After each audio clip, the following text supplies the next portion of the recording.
Isekai. Rebirth of the Malicious Empress of Military Lineage, Chapter 213, Previous Lifetime. The yellow sands were thick and the wind was blowing strongly. There were many wind and frost during the journey, and the sun, moon and stars were just mere embellishments. There were only a few scattered guards that were escorting, and they were not respectful to the person in the carriage. A young lady that looked like a maid walked over from the back of the carriage and jumped into it before handling a bowl of porridge to the person inside. "Your ladyship? The porridge has somewhat cooled, but it is still edible. There is no shop in front or back, thus it is better if you take a mouthful." The female in the horse carriage was young, but her expression was rather haggard. Her clothes were not very delicate, and when one looked closely, it was the style of a few years ago, and it was not fitting as she was thin. She parted the curtains and asked, "Where is one now?" After going a little while more, one would be able to be on the official road before nightfall. Beilu smiled. This servant had asked those people, and one would be able to reach Ding capital within 5 days. Xuanzhong also smiled. Upon returning to the palace, "Your ladyship's suffering will come to an end." "Suffering will come to an end." Shin Miao laughed bitterly, but the people who died would not return. She was talking about Jings and Gu Yu. Hearing that, Beilu and Xuanzhong had sorrow in their eyes, and they no longer spoke. In order to win over an official, Jings became a concubine, and in the first year when Shen Miao was in Qian country, she had gotten news that she was beaten to death by the official's wife on some reason. As for Gu Yu, Shen Miao clenched her fist. She died in Huang Fuhao's hands protecting her. 5 years. 5 whole years. The 5 years in Qian country had grinded the last traces of arrogance and delicateness from her. She gritted her teeth and took in everything so that she could return back to her country and reunite with her pair of children. However, the heavy cost of it was not something that an outsider could speak about. How hard can this journey be? There were not many guards who were escorting, and just by looking at this carriage, who would think that this belonged to an empress of a country? At the beginning, those people that she brought over to Qian country were either dead or left in the 5 years. Just like the entire journey back, if there was no Mo King protecting, she would definitely not be able to return alive. Shin Miao sighed. Fortunately, all the sufferings were not in vain. 5 years had finally passed. Just as she was thinking, it was time for the carriage to continue its journey, but instead of leaving, there was some noise in front. She frowned slightly and parted the carriage's curtain, asking, "What is going on?" Mo King walked over from the front, had encountered a strange person who came over to request for water to drink. Before the voice landed, one saw a grey-clad tattered old man appearing behind him and spoken with joy when he saw Shen Miao. "Furen, one is going to die of thirst. Do give one some water to drink." This old man wore strangely, and there was a stench emitting from his entire body. He stared at one straightforwardly, making one feel suspicious. It was not that one did not want to give him some water to drink, but because of Shen Miao's special identity, one fear that something would happen if one encounter an ill-intended person. Mo King instructed others to pull this old man away and not let him near Shen Miao. However, Shen Miao laughed. "There is drought along the way and the heavens did not pleased. 1 bowl of water is equal to a life. Give it to him." "Ben, I do not lack of 1 bowl of water to drink." Since Shen Miao had gave her words, Mo King simply instructed someone to bring a bowl of clean water for that old man. The old man gulped it all down and patted his stomach before brushing the guard's hands to stand up and bowed towards Shen Miao. "Furen is kind-hearted and save this poor priest's life. This poor priest must return the gratitude of this bowl of water." "Poor priest?" Shen Miao was startled before she smiled. "You are a Taoist priest?" "One's secular name is Qian." That strange old man looked at Shen Miao and shook his head. "Furen's physiognomy is extremely noble, but one's noble fortune is short and would not be able to receive noble luck." "What kind of nonsense are you talking about?" Beilu frowned and looked towards Shen Miao. "You're Furen. It could a con man. Don't listen to his nonsense." Mo King was also trying to drive away this strange old man. "Wait." Shen Miao said, "It is rather boring the entire journey, so let's listen to what another would say." That old man pretending like he was praying. There is a dark air between Furin's brow and one fear that it is not good. When the journey is taken all the way to the end, one fear that it would be a bad omen. If one were to turn one's horses at this moment, one will be able to avoid this calamity. Furin, this poor priest persuades you that this is a road to the Netherlands, and if one were to walk on it, there would not any turnaround. The more is said, the more ridiculous it is. Xuangjiang's was green. Who are you cursing? Shin Miao, however, had a good temper. She had stayed in Qian country for a long time and would be happy to see anyone from Mingqi. Even if this old man was spouting nonsense, she was not angry and said with a smile, "Many thanks to Taoist priest's reminder, but one must take this route. My children are on this road, so I have to return home." The strange Taoist priest sighed deeply. This is within expectations. He looked towards Shen Miao. With this water encounter, one will gift a fate. Finishing, he took a red string from his sleeves and wanted to come up to gift it to Shen Miao, but Mo King stopped him. He could only pass the red string to Mo King, and only when Mo King saw that it was nothing, he then handed it over to Shen Miao. This red string is this poor priest's thanks to Furin. Furin should tie it at the wrist and it would become one's way of accomplishing matters. He said solemnly, Furin must remember that the ways of heavens are cryptic and matters originate from people. This poor priest can see one's fate but cannot change one's fate. The person that could change Furin's fate is not this poor priest. The heavens take pleasure in the welfare of the living. There will be calamity and there will be karma. This red string represents that there will be a day where Furin would find one's explanation to it. Finishing, he laughed a few times before turning around to stride off. This Taoist priest was mysterious and strange, and the prophecies that he said were all extremely inauspicious. Thus Beilu and Xuangjiang were somewhat unhappy. Beilu said, "Your ladyship must not place that strange person's words to heart. Most likely his brains are not clear. Don't wear this thing."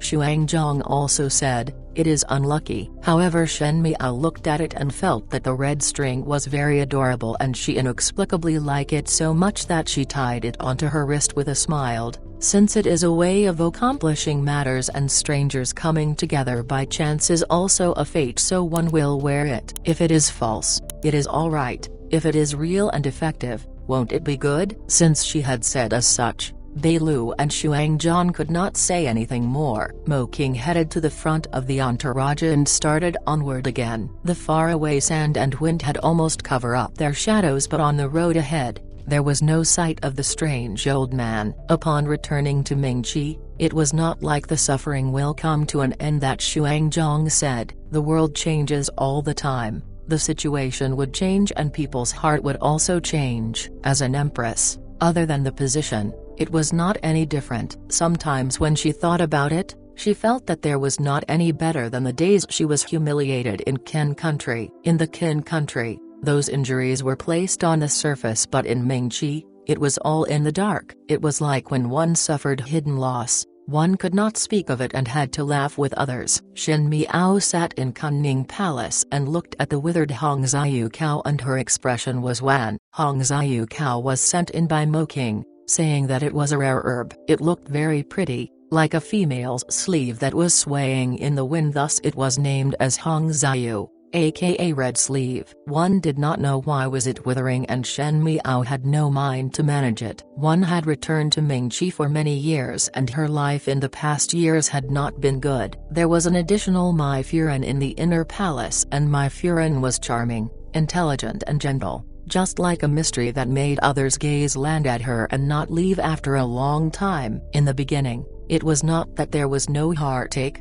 After all, the man she had loved used this kind of look at another female. She had thought that he would treat everyone coldly, but afterwards realized that it was not true. It was just that person was not her. After many heartbreaking days, one gradually became numb. It was as if the pain and depression had gradually became hate and unwillingness because of Fu Chen. Fu Chen would always take away Fu Xiuyi's favor and her child, Fu Ming, was clearly sitting in the position of the crown prince and was clearly talented and hardworking, but afterwards became like a prince that fell out of favor. Fu Ziyu could teach Fu Chen writing stroke by stroke and discuss about politics, but would be so stingy and not even give an additional caring glance at Fu Ming. When asked, he would say that Fu Ming was the crown prince and had to mature and be stable. One should not be following around one's imperial father all the time. However, every time when one saw Fu Ming's disappointed eyes,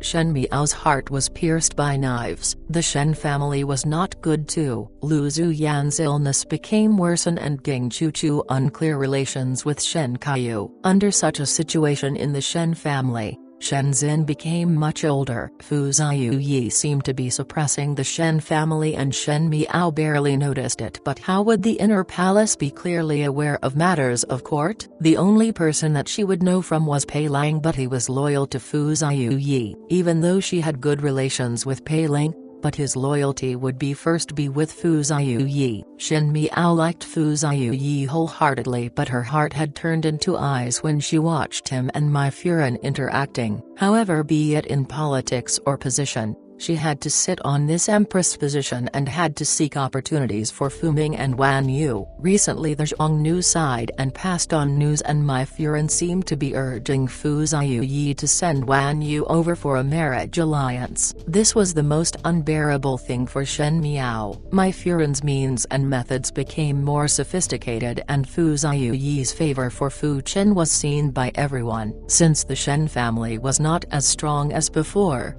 there were more people standing behind Mai Furen. Everyone would want to take the opportunity to step on to others when one was down. The younger brother of Mai Furen, Leek, was lately helping Fu Ziyu complete several major accomplishments for Fu Ziyu. As the tide rises, the boat would also rise. Mai Furen's position in the inner palace was also climbing up. Shen Miao knew what the officials were thinking. They were thinking of when the crown prince would be changed and when the empress would be abolished. But Fu Ziyu wanted face. She was his first wife, so if Mai Furen wanted to go over her head, it would not be easy. After much fighting, her entire heart became exhausted. If it was not because of her children, she felt that it is better to set this entire imperial palace on fire and it would be clean and the world would be in peace. Beilu walked in and said, "Your ladyship, the clothes for the palace banquet is prepared. It is necessary to style one's hair earlier." Shen Miao complied. Xuanzhong had died the year before. Mai Furen had good means that even the maids by her side were not let off. After turns and twists, only Beilu was left. It was Mingqi's palace banquet today. As the new year was approaching, Fu Ziyu wanted reward the officials and the most important point was to send Zijingxing, the little marquis of the residence of the Marquis of Linan. Ziding, the Marquis of Linan, had died in the battlefield of northern Zhang and now his son would be going for an expedition. Actually, this opportunity was not good and it made one feel that it was somewhat tragic, but Zijingxing still accepted the request. Shen Miao did not have any intersection with Zijingxing and it was due to the unique relations between the Shen and Zi families. Ever since Zijing, the residence of the Marquis of Linan only had Zijingxing to take over the mantle. This was somewhat sad as in the beginning there was the southern Zi and northern Shen, but now the Shen family was not like previous and the Zi family was declining. It really taught others of the meaning of the fox sweeps when the rabbit died. But Zijingxing had his route to walk. Wasn't Shen Miao's route difficult too? She said. Style then. The music threw one's mind into disorder. This palace banquet was extraordinarily lively. Fu Ziyu had never been this happy and his normally cold look became much softer with his smile becoming exceptionally happier. Shen Miao looked coldly as Fu Chen came over to toast him. Both father and son looked happy but her heart was somewhat chilled. Fu Ming sat properly at the side and Wan Yu also sat in exactitude. Those officials would often praise the crown prince and the princess for being sensible at such a young age that there was some adult air. But this kind of dignified air was not something that everyone could have. Even though they were all polite words, it was not far from the truth. However, one did not think that how would one be so sensible? These sensibilities were all forced out. Wan Yu and Fu Ming also tried their best to be close with Fu Ziyu, but children's minds were simple and could feel Fu Ziyu's coldness, thus they gradually become polite and well-mannered. Shin Miao sat by Fu Ziyu's side but would see Fu Ziyu exchanging glances with Mai Furan from time to time. Mai Furan would smile and it was sure affectionate, and Fu Ziyu would also smile gently back. Shin Miao had thought that both of them were really happy. But how about the main star of this banquet? Shin Miao could not help but look at the male at the left side of the banquet. That male looked beautiful and handsome and had a lazy posture. He sat diagonally and his dark purple robes were somewhat wide but did not cover his aura. The corner of his lips were hooked up in a smile as he slowly drank the wine like the banquet had nothing to do with him and the enthusiasm did not impact him. Shen Miao's heart was laughing as she felt that this little marquis from the residence of the Marquis of Linen was a little like her. The entire banquet was filled with fun and joy, but one's heart is not happy. Zi Jingxing would be walking on a path of life and death that was filled with blood, and she did not know what kind of ending she would have. There were enemies behind one back, surrounded by all sides, and every single one were life-threatening. She picked up the wine cup and poured herself a drink. Each sip that she drank was extremely restrained. An empress always have to be dignified and would not be like a favored consort that could drink delicately and charmingly that would make one's heart intoxicated. When the banquet ended, people were leaving in twos and threes. She sat in the main position and heard Mai Furan saying, "Your Majesty, Chenki had prepared good wine tonight so your majesty can watch the fireworks with Chenki." Chen even mentioned that he wanted to compete with your majesty in chess. Fu Ziyu laughed and touched Mai Furan's nose. "Such a competitive temperament. It is exactly like you." Shen Miao's sentence of "at the end of the year, Wan Yu and the crown prince also want to accompany the emperor" was swallowed down. Looking back, the sorrow in the children's eyes made her heart ache, but she endured the pain and had an indifferent expression on. But in this new year, one could not sleep at all. She coaxed both children to sleep and felt that both children were not very enthusiastic about the arrival of the new year. The sounds of fireworks was heard at the palace walls. It was late at night, and in such a night, the fireworks at Mai Furan's palace would look the best place to watch it. Presumably, the three of them were enjoying it. Shen Miao draped her clothes on and instructed Beilu to bring a jar of wine and a bowl before she sent to the garden herself. One can see the fireworks from the corner of the garden. Only a small part of the fireworks could be seen, but even the small part was extremely gorgeous. It almost lit up the entire skies, and one could only imagine if one was standing at the other end. What a good scene it would be to see everything. She took out a bowl. Beilu looked in a somewhat heartache, but Shen Miao waved her hands and did not let her speak. "This fireworks is really beautiful."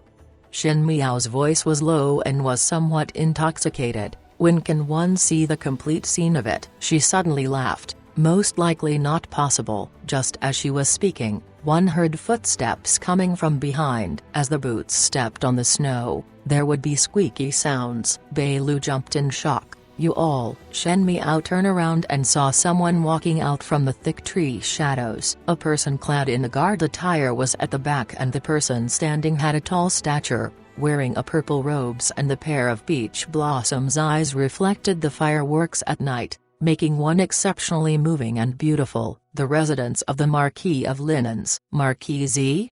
Shen Miao squinted her eyes to look at him. That person also seemed to be surprised and clicked his tongue. "So Fu Ziyu's empress is an alcoholic." The guard behind him said, "Master, we should leave." Beilu was also somewhat nervous as she did not know why Zi Jingxing was still in the palace. But if one saw an empress and an official standing together, it might be a big matter, especially when Shen Miao had been living with great difficulty these days. Once others had an excuse, they would hesitate to pour dirty water upon her. At such a time, it was naturally good to stay as far from this air of the residence of the Marquis of Linen as possible. Beilu dared not alert others, and as this garden was remote, she said softly, "Lord Air." Her Majesty the Empress is somewhat drunk and this servant was about to help her back. One request for Lord Heir to treat it as nothing was seen. Zi Jingxing glanced at Shen Miao and smiled, like he was not interested at all, and turned around to leave. Wait.